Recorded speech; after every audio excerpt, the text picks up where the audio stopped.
18. The girl of my dreams. After math class, I headed to PE, where I again met George, Eric, and Jeff. I dressed in my best PE apparel, a sleeveless white top with gold edges and navy shorts, the school colors. We did a few exercises, which got a few glances from the other students as well as our coach. My coach at the academy was a military drill sergeant who yelled in your face and made you do sit-ups if you fucked up. High school PE was a cakewalk in comparison. The fact that I was in shape hadn't slipped their eyes. What can I say? This is the kind of thing I was trained for. I could do this in my sleep. We ran a couple laps around the track. The coach was really pushing the other students, but when he looked over at me, I passed them up. The look on his face was utter amazement. I hadn't realized what I was doing until I saw his eyes widen. I had to slow down. Joseph would tell me not to overdo it. I wanted to stand out, but not in an awkward way that would show just how far from normal I was. I didn't want to be the weird kid. I was the track star. I didn't need to freak people out. It was Claudia Bell that was doing this to me. I couldn't stop thinking about her. Even when I thought she was no longer in my mind, she was in my veins. What cruel words had Joseph said to her? Frustrated and angry, I'd failed to stop him. Why was it only betrayal shoved back at me from her end? It hurt too much.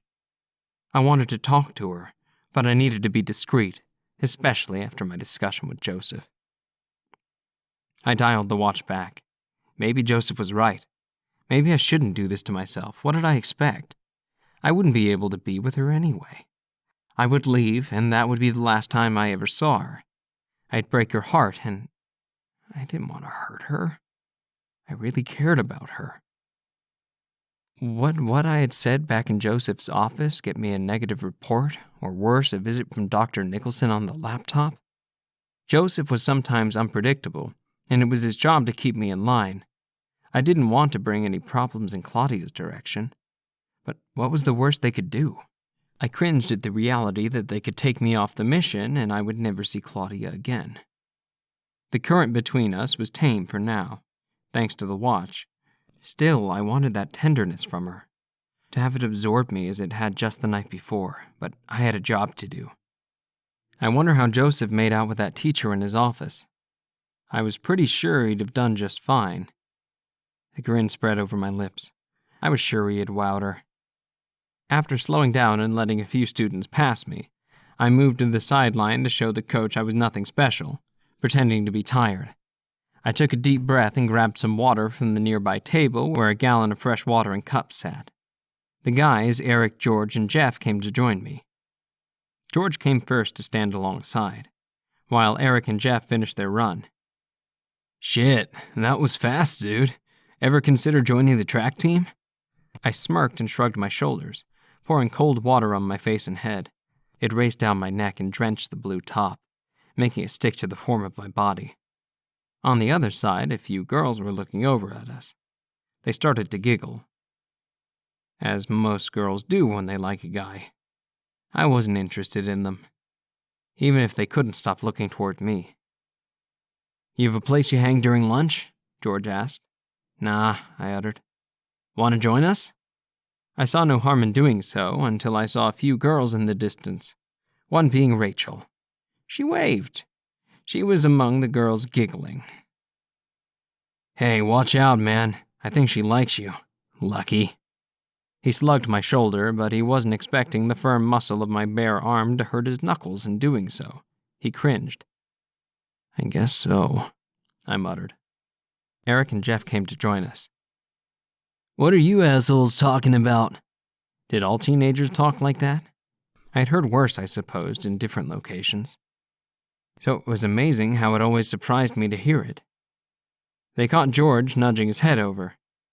Ah, they both grinned, elbowing one another, looking at the girls. Guys and girls, geez. It amazed me how teens always acted around the opposite sex. Even some of the soldiers reacted in the same manner. Nah, I have my eyes on someone else, I said. I didn't care what Joseph said or what would happen. Things had a way of falling into place, and I wanted Claudia beside me. I'd made up my mind and she was going to be mine. Oh, who's the lucky girl? Eric smirked. Jeff frowned. He seemed to already know.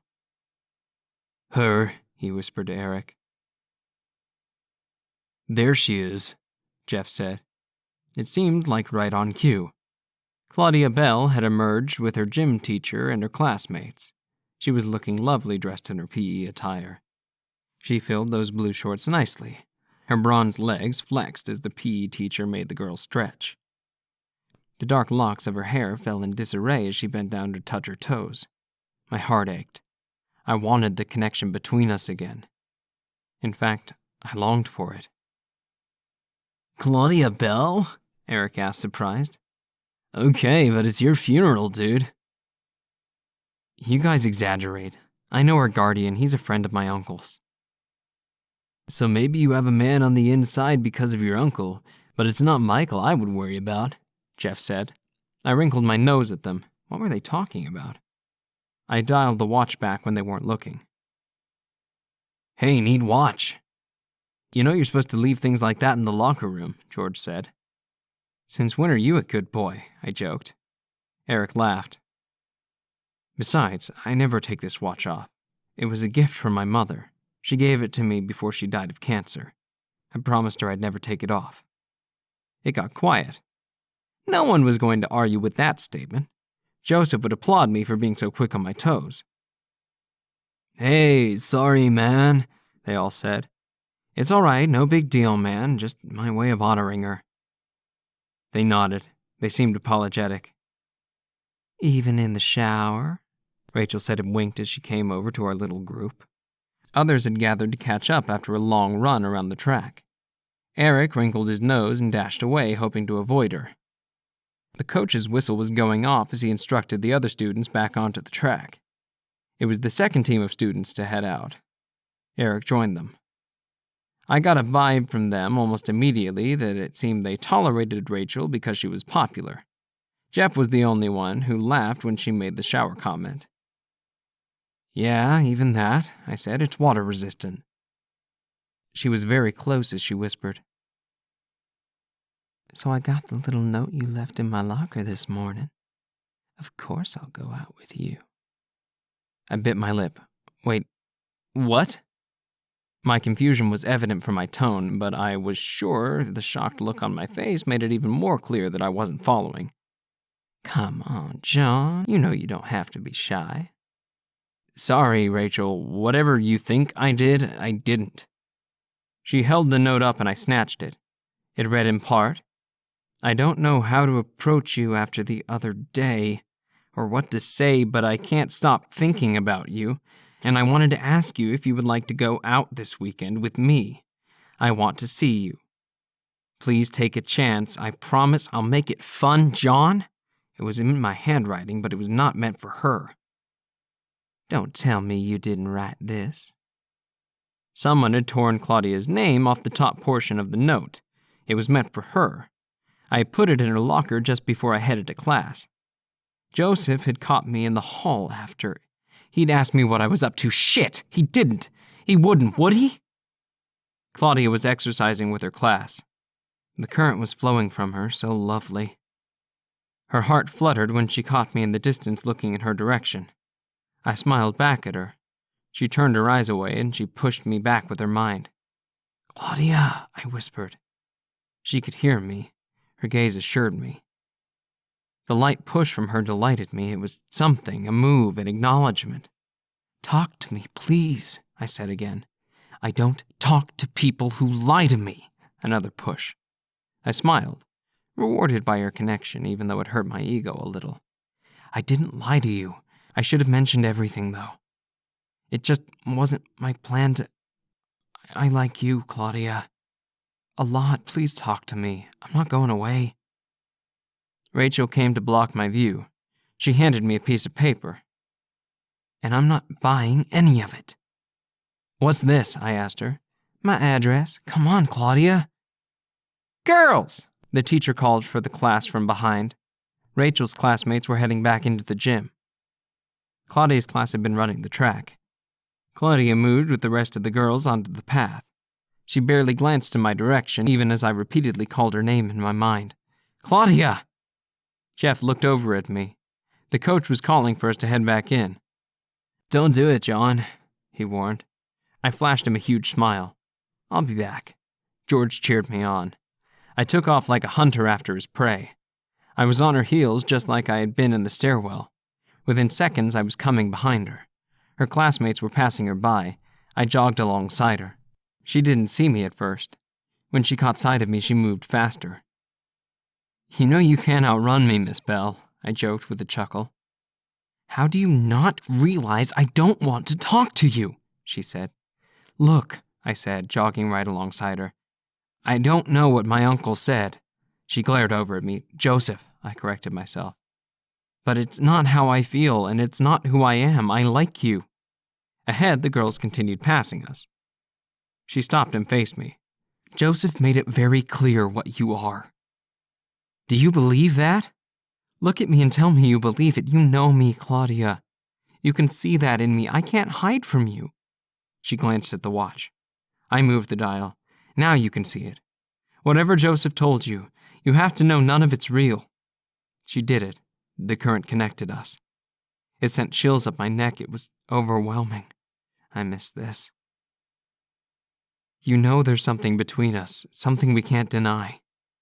She was trembling. "Why are you scared?" I asked. "I don't know if we should do anything, you and me," she whispered. I cupped her cheek. A sensation raced up my hand from her.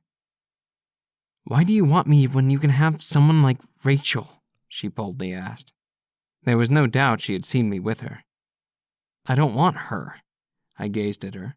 I wanted to kiss her, but I couldn't take such a dare so soon. The pupils of my eyes were dancing when her gaze flew upon me, and those brown eyes sparkled so strangely that if I hadn't been looking right at them, I wouldn't have noticed their beauty. "What about Joseph? I don't want to come between you two or get you in trouble." I grinned. She blushed.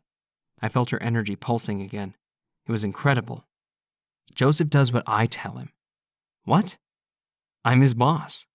She looked confused. "Yeah, it was strange. A man as big as Joseph being told what to do by a 17-year-old teenager."